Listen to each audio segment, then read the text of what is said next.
The gym leaders are one of the strongest trainers any Pokemon player can face off against as they progress through the game, going either from possessing powerful Pokemon or outright being too overwhelming to face off against. But the question remains, are they strong enough to take on the Elite Four and more specifically, complete the entirety of Pokemon Brick Bronze while being severely restricted to the hardcore Nuzlocke rule set?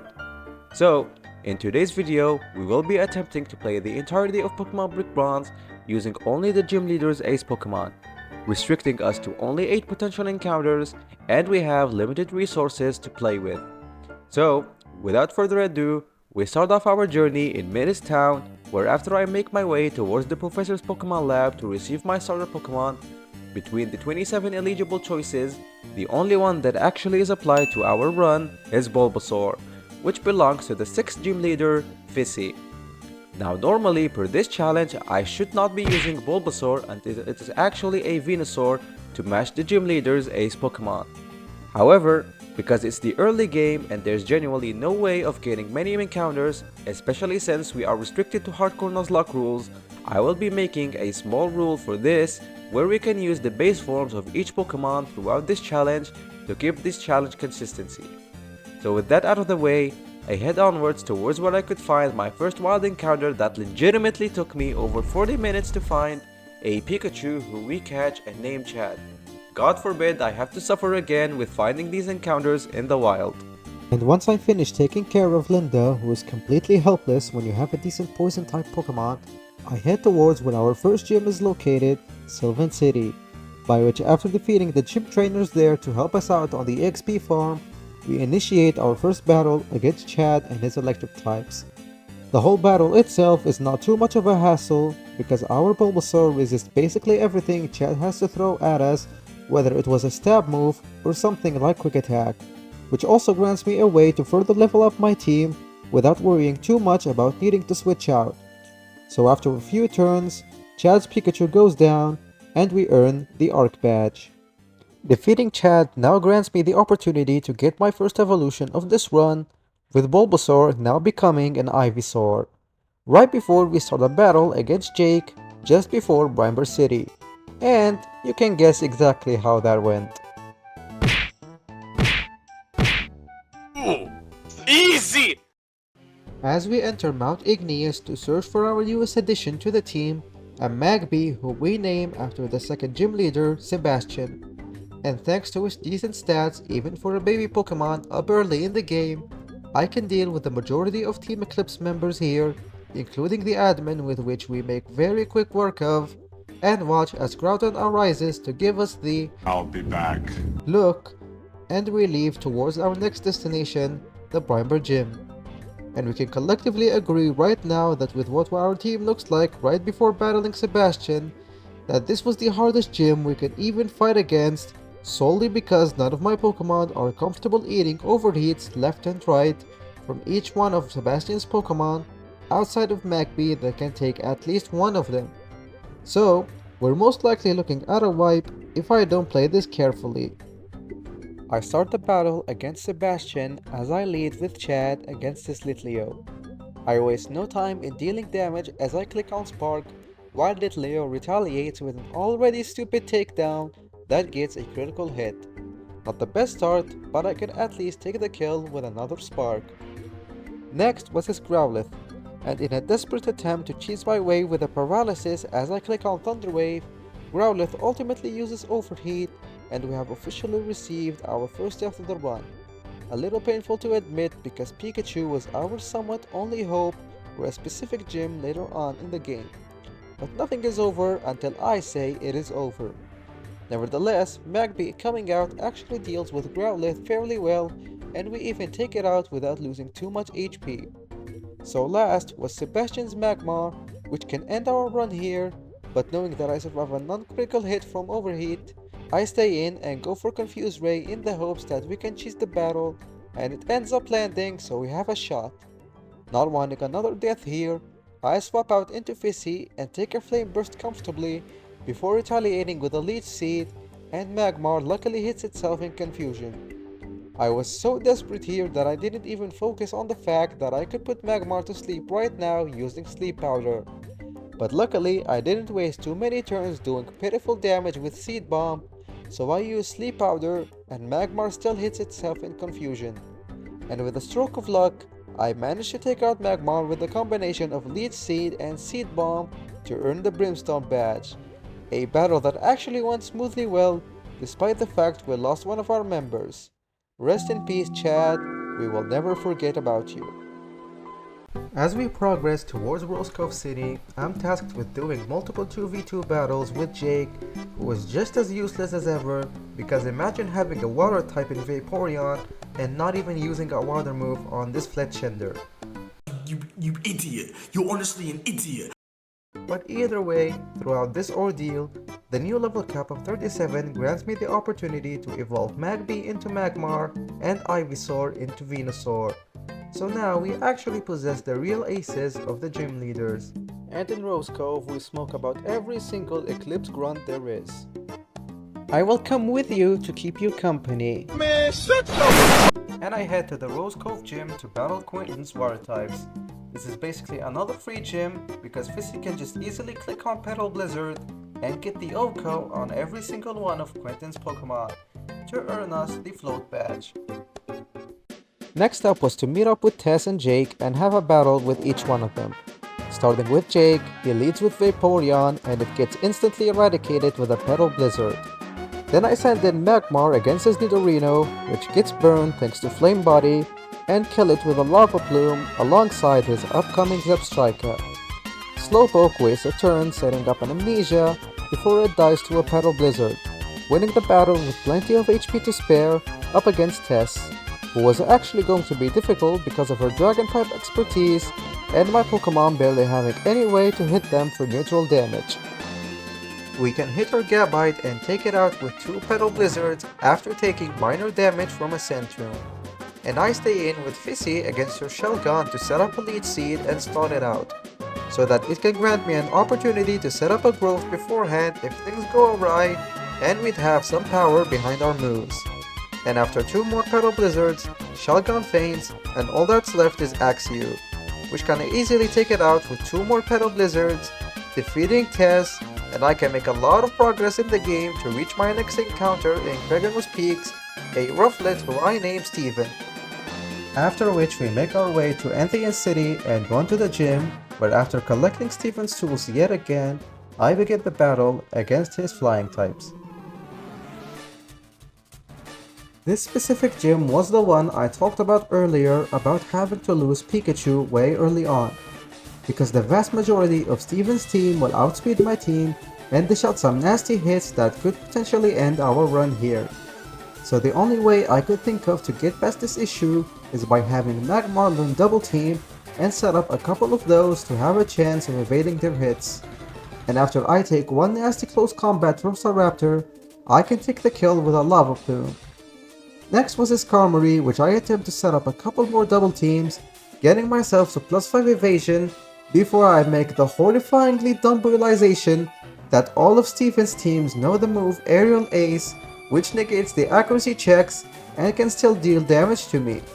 So I have no choice but to click on Lava Plume and hope Skarmory does not use Aerial Ace, and it thankfully uses Spikes so I can take the kill on the following turn. Third on the team was Aerodactyl, which misses his Thunderfang on the first turn as I hit it with Lava Plume in the hopes of getting a burn.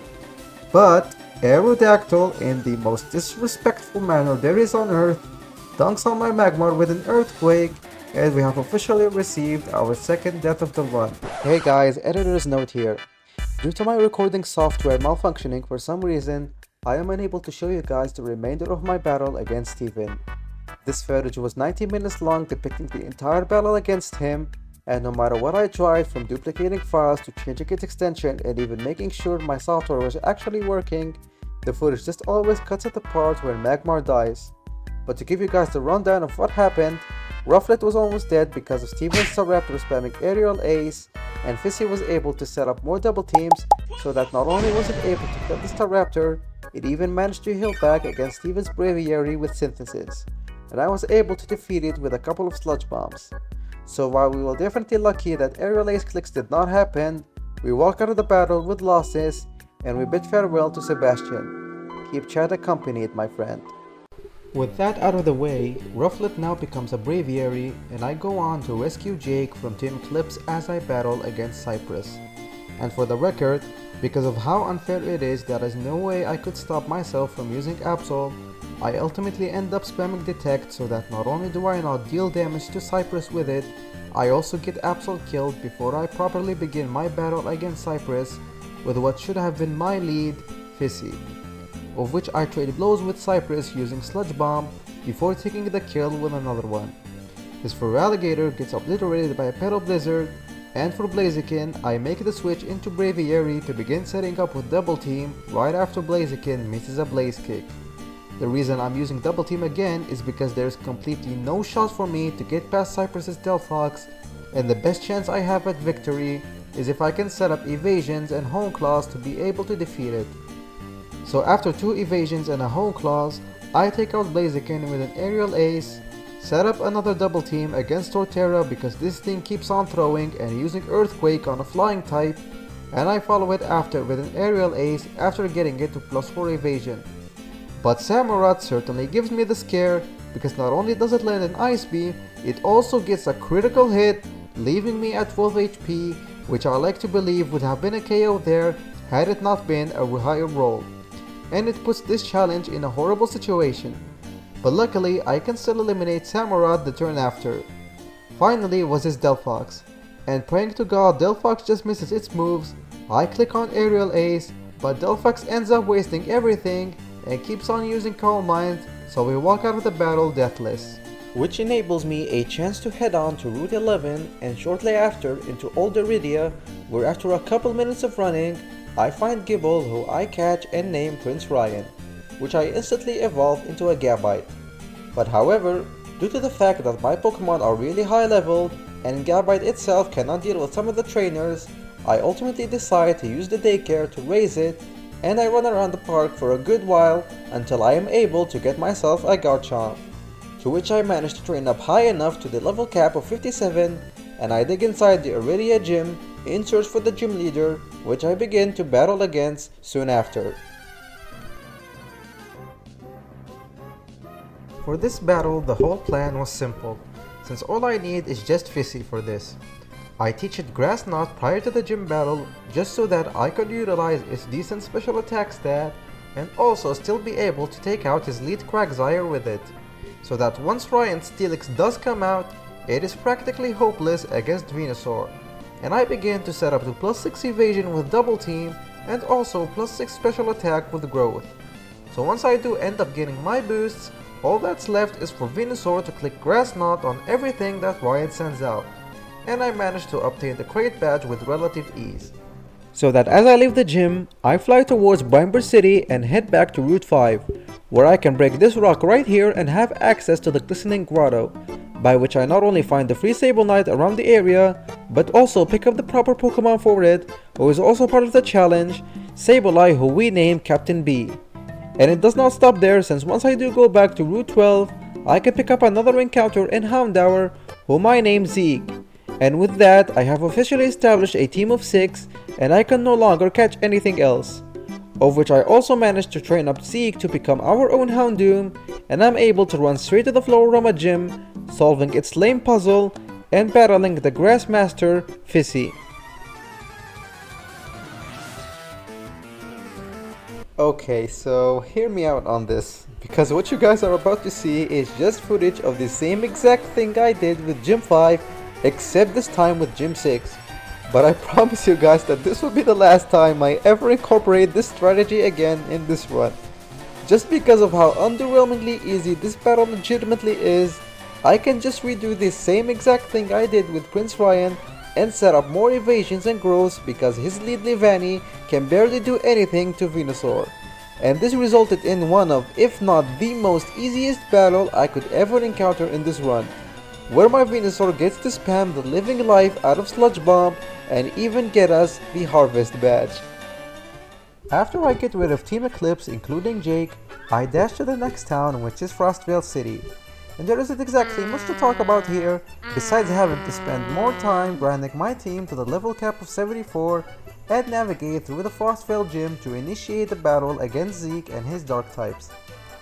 For this battle, it was really not much I had to worry about, because Houndoom can set up one nasty plot on Zeke's Honchkrow, and paired with a Hell Charcoal to boost our flamethrower's power, I can easily eliminate half his team with the exception of Umbreon, who survives even at +4 special attack and uses Toxic, forcing me to switch out. Braviary can come back in to kill the Umbreon, and even his second Crocodile, which it does by getting a critical hit with superpower. His ace Houndoom is helpless against Garchomp, so I send it out and go click on Dick to nail the clean one-hit KO and earn the Contrast badge. And as far as the test battle is concerned, I start off with Garchomp to nail her own with a Dragon Claw for the clean OHKO.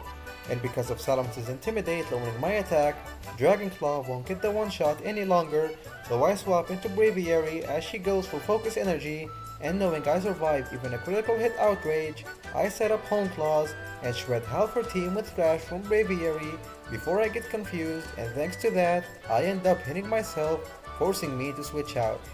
But it's nothing that Ryan cannot come out and finish the job with. So now, once I walk all the way towards Port Deca and meet up with Tess and the champion Brad, Tess, the little decides to give me the hard work of surfing all the way to Crescent Town, and I'm also able to encounter my final Pokemon of this entire challenge, a Clamperl, of which I go on to spend almost a decade fishing for Chinchus to find a deep sea scale, so that once I go trade the Clamperl with it, I'm able to obtain a Gorbis. And this is where I make the fatal mistake of evolving it way too soon, since the only way that Gorbis ever knows Shell Smash is when Clamperl is at level 53, and the move relearner cannot reteach it. So I kind of have a useless water type, and let's just hope it can prove itself useful somehow. As I raid the Team Eclipse base to battle Jake, in which all of his Pokemon just get shredded by Garchomp, and once I navigate through Route 18 up until I reach the Demon's Tomb, I battle Cypress for the last time. I lead with Fissy up against Cypress's Greninja, and while I can get the one-shot with Petal Dance, I don't want to be locked to it, so I end up using Sludge Bomb twice to defeat this Greninja after I heal back with Synthesis. His second Pokemon, Decidueye, could do absolutely nothing against Braviary, so I take the chance to set up a couple Bull Cups before I eventually destroy not just his Decidueye, but the entire rest of Cypress's team. And the same is applied to the following Hoopa battle, by which Mega Sableye just easily defeats. So I make progress up to the 8th gym to battle against Captain B's Ghost types, leading with Mega Sableye for this one to be as slow as possible in the case she goes for Destiny Bond. I managed to take it out fairly well with the 2 Shadow Balls, and it even misses the Destiny Bond snipe. The next Decidueye goes down to a foul play which we get a critical hit with, and then I swap out into Houndoom once she sends out her Spiritomb to set up one nasty plot and sweep the rest of her team with the combinations of Flamethrower and Dark Pulse, netting us the Haunted badge, and I am officially ready to take on the Elite Four. Once I spent some time grinding against the schoolgirl, the team entering the Hall of Fame, if we play it right, is Zeke the Houndoom with Sludge Bomb, Nasty Plot, Flamethrower and Dark Pulse, Steven the Braviary with Bulk Up, Superpower, Roost and Acrobatics, Prince Ryan the Garchomp with Dragon Claw, Dig, Crunch and Brick Break, Captain B the Sableye with Brick Break, Dazzling Gleam, Foul Play and Shadow Ball, Fissy the Venusaur with Synthesis, Sludge Bomb, Petal Dance and Growth, and finally Quentin the Gorbis with Surf, Ice Beam, Psychic and Iron Defense. And I begin the fight against the Elite Four.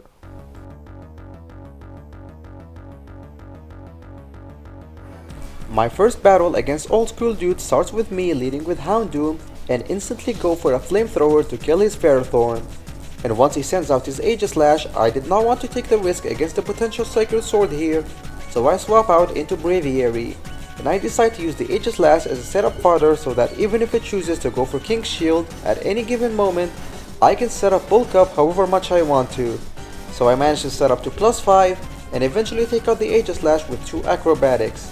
This makes it much easier to fight against this Excadrill that ultimately just throws and goes for Earthquake as I take it out with a superpower. And this also makes it somewhat safe to fight against his choice card Jirachi so that I can stall out his Iron Head PP and there is a good chance for us to recover back all the damage we took if we manage to use Roost and not flinch.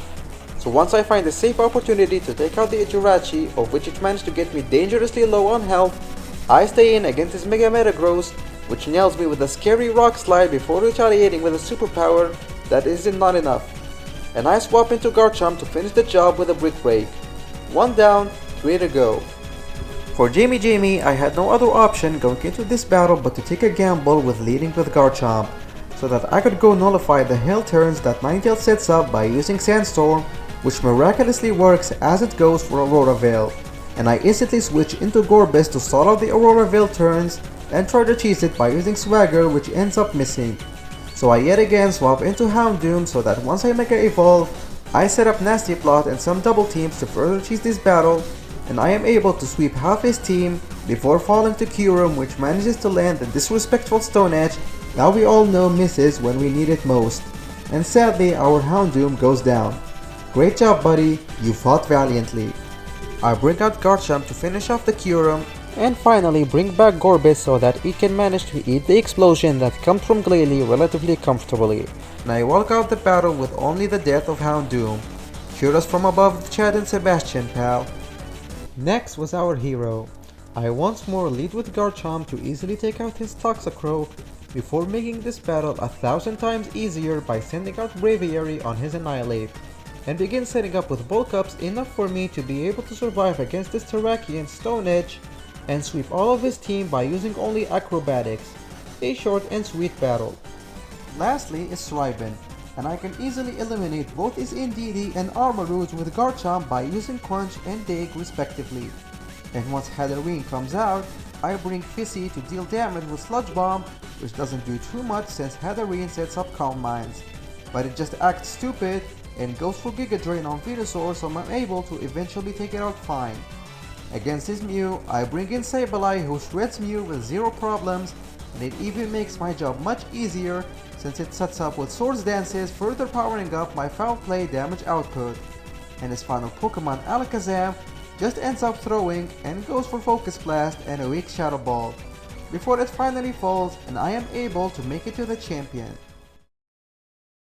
Our team worked so hard throughout this journey, and now it begs the question, do they have what it takes to dethrone Brad? This is the moment of truth. For Brad's Glamora, I choose to lead with Gorbis and use Surf since it goes for Mortal Spin, and on the following turn I finish it off with another one, preventing any toxic spikes from appearing on the field. Next was his Rotom Wash.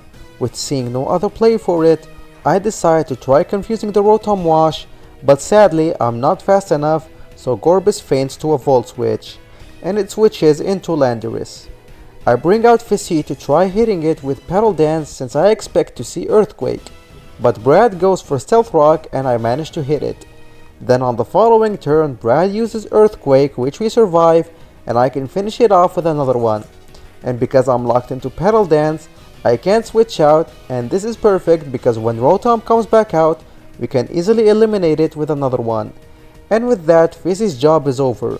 So once Heatran comes back out, I decide to make the sack and let Fissy faint here, which it does so by hurting itself in confusion. Great job, buddy, you have done an amazing job this entire run. I bring out Garchomp against his Heatran, and I easily take it out with a Dig.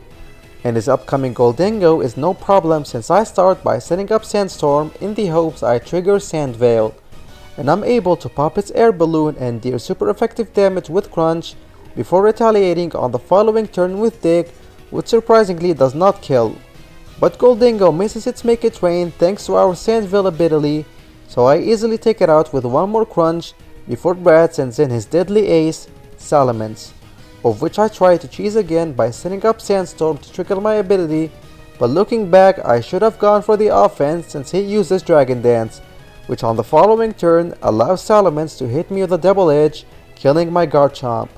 I desperately send in Braviary and my boy Steven ends up surviving on 1 HP after eating a Double Edge to retaliate with Acrobatics that just deals pitiful damage, and unfortunately goes down to Sandstorm damage, so our only hope is Sableye, whom I Mega Evolve.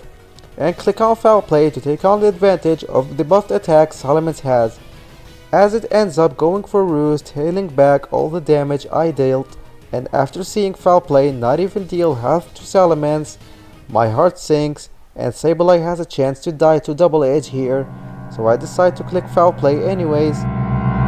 And Salamence clicks on Dragon Dance, further powering up Foul Play, and we take it down to prove that the gym leader's aces are indeed capable of beating a hardcore Nuzlocke of Pokemon Brick Bronze. I really had so much fun playing this challenge, and if I'm being honest, this was the most fun I ever had doing a Nuzlocke in any Pokemon game, considering how the team felt really diverse, and it even gave me a new profound love for Mega Sableye. And as always, if you reached this far into the video, thank you guys so much for watching, and do consider leaving a like and subscribe to the channel. And until then, I will see you guys in the next video.